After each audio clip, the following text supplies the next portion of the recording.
Hey there, Bill Rogers here. I want to talk a little bit today about Bernanke's decision to purchase $600 billion worth of Treasury securities and hopefully reduce interest rates. We've all read about that, but actually, how does it happen? You can think of a little man in the basement of the Fed in New York with a printing press. He sits there and he starts to crank out dollar bills. Crank and cranks and cranks, and soon the press room is filled.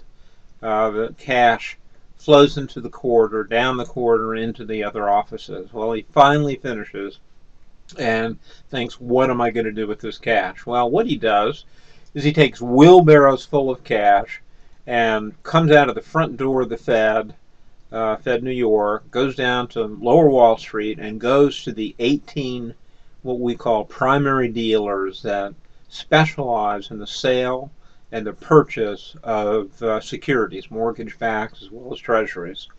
They represent themselves as well as their investors, who could be foreign governments, who could be large banks and pension funds. Well, the man walks in there with his wheelbarrows full of cash, and he purchases securities from these dealers. He takes those securities back across the street and puts them in the vault, and there they stay. And they earn interest on those securities, and as they're paid off, the balances that they have in the Fed are lowered. What happens to all this cash that the dealers have? They actually pass it through to the purchasers or the sellers that had sold these securities to the Fed, as well as themselves, and they in turn deposit those securities into banks.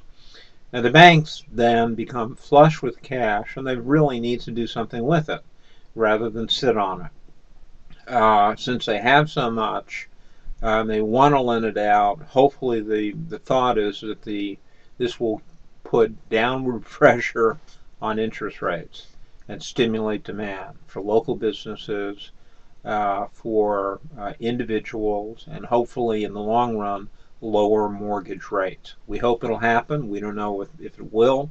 There are risks associated with this. If you pump too much money in, you can cause inflation. Hasn't been done at this scale before in history. It's kind of a new role for the Fed. We'll see what happens. I hope you've enjoyed this. If you've got any questions, feel free to email me from the slopes to the shore, from Great Falls to Condo Canyon. Get rockin' with Lock-In. Take care.